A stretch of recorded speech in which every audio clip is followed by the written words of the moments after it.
Okay, so I'm doing what I don't normally do, which is take two.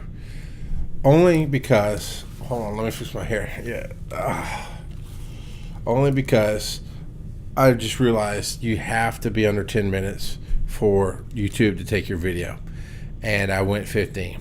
So let me see if I can recap what I said. Long day flying. I don't like flying. I'm a big guy. I mean, I'm 6'7", 350, 60, whatever pounds. I'm a big guy, and I had to cram into not too little of a seat, but I know I'm elbowing the guy next to me. Luckily, the person in front of me didn't try to lean the seat back because that wouldn't have happened because of my knees. But otherwise, it's an okay flight. Get here. Let me just tell you what pissed me off. Let me get to this quickly. My wife left me at MARTA, which is our Atlanta train station, transport. They have buses and stuff too. Let me make sure I didn't mess that up. Okay, so they have buses and whatever too, but it's a public transportation. And I was telling her goodbye, and I knew she was going to cry, but I think most of the time, I don't travel that much, but when I travel, I think she tries to hold it till I leave. And I told her, I said, the only reason I'm traveling for this stuff, because I could honestly give a shit about the company. I'm not here out of the goodness of my heart because I want the company to succeed. Screw the company. They've done everything wrong from the get-go, so I don't give a shit.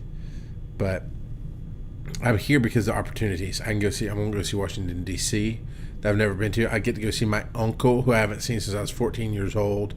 And honestly, I mean, he's old. He's not in the best of health. He's got MS. I don't expect him to die this week, but we're not expecting another 30 years out of him either. You know what I'm saying? So it'll be good to see him while I still can. And then I get to go to New York City this weekend, and I've never been there. It's going to be fun.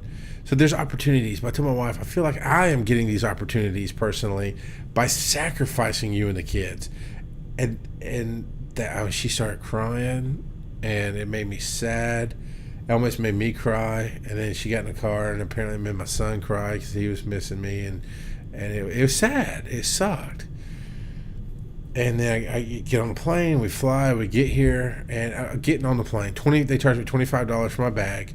So I'm like, whatever, the company's going to reimburse me. And I get up to check my bag, and he goes, "You going to pay for your bag?" And I hand him receipts. I did pay for my bag. He goes, no, it's overweight. It's overweight by 10 pounds. You only have 50 pounds. Yours is like 60 or 62 or something like that. $90. Here comes the earmuffs. Fuck you, man. $90. So I made his life hell for a minute and enjoyed it. So you expect me to fly without a bag? Well, no. Then what did you charge me $25 for? I thought that was for because it's a big bag. No, that's just because you have a bag, period. So you expect me to fly without a bag? Would you flush without toilet paper, asshole? So yeah, I enjoyed making his life miserable for a second, and then I took it easy. I'm like, okay, here's the money. The company's going to reimburse me anyway, but it's a principle of it. That's bullshit, Delta. Bullshit. We'll get back to that. So then I flew out here to Philadelphia, landed at 6, and in my mind, okay, I'm landing. I'm going to get my car. I'm going to come to the hotel, get situated, go get some dinner. I wanted to go by the grocery store and get some stuff. I'm in a nice suite. I have a refrigerator and a microwave and a stove and a plasma TV and an air conditioner that'll do like 40 below zero. It's awesome. So I'm going to go get set up with some basics. I'm here for 2 weeks. This is my home for 2 weeks. I'm going to get some sweet tea because I'm from Georgia and we drink it fucking sweet, and get some snacks, beer, whatever. And so I land right at 6. And I walked the 10 miles down the damn not tarmac, the terminal, whatever. I'm not on the runway. I walk forever. Finally get to where I'm getting my luggage. I'm a little cranky at this point, a little bit, because I don't like traveling like this. I like traveling with people. I like talking. I didn't talk to anybody for 6 hours. You know how hard that is for me? I'm having to do a retake because I'm not short enough to get on YouTube. That's how hard it is. So I didn't talk to anybody for like 6 hours. It sucked.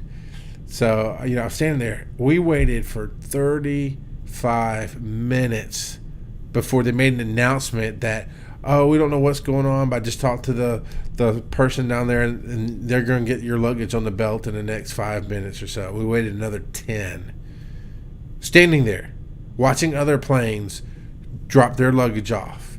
Delta, fucking learn some customer service. Take care of your shit, because there's no way that plane sat on the runway for 45 minutes with our luggage on it. You took our luggage off, parked it, did some other shit to get money from people, and then gave us our luggage. Fuck you, man. 45 minutes? That's ridiculous. Anyway, I had to leave. So it was 2 hours. I was 2 hours on the ground waiting in the fucking airport. So then we go over to the rental place, and they're nice. They have me all set up. And I know I'm going to have to pay for it. I make sure to have money in my account. Okay? And, you know, we talked about the customer service thing. Delta, get a fucking life. If you work for Delta, or if you work for any airline, unless you can call me, at 206-666-5458, it's a voicemail. If you can call me and give me a story, maybe I'll listen to you. But otherwise, fucking airlines can burn in hell. You need to go under and not get any whatever. No, fuck you. You shit on customer service, period. You think we have to have you. And I tell you what, if all airlines got shut down today, the world would still turn, and we'd figure out how to get business done without you. Go fuck yourselves. I'm sorry. Now I'm beyond that. So the car place is cool. They're going to give me a Dodge Charger, 2010 Dodge Charger. See, got the hair down. It's going to be a badass car, right? Hand them my debit card, which I know has way more money on it than they need for the car. It was declined. I went, what? And they went, oh. I have a beautiful little small town bank, one branch. That's it. There in my town that I live in, they focus on me as a person. I love that.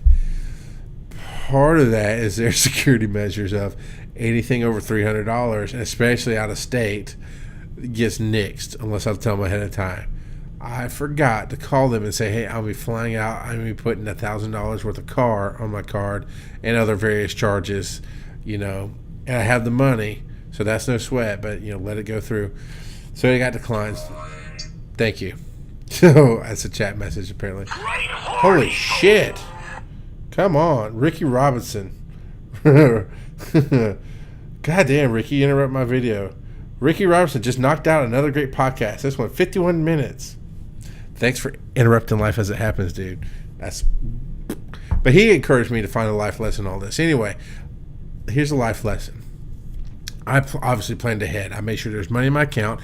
I've got my studio, a portable studio here, a tiny little soundboard, my audio processor, microphone, nice microphone, enough cabling to do another microphone, which I have. I don't need to set up now.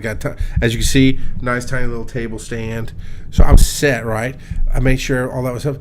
I did call my bank to let them know that I was going to be traveling, that they needed to let charges fly.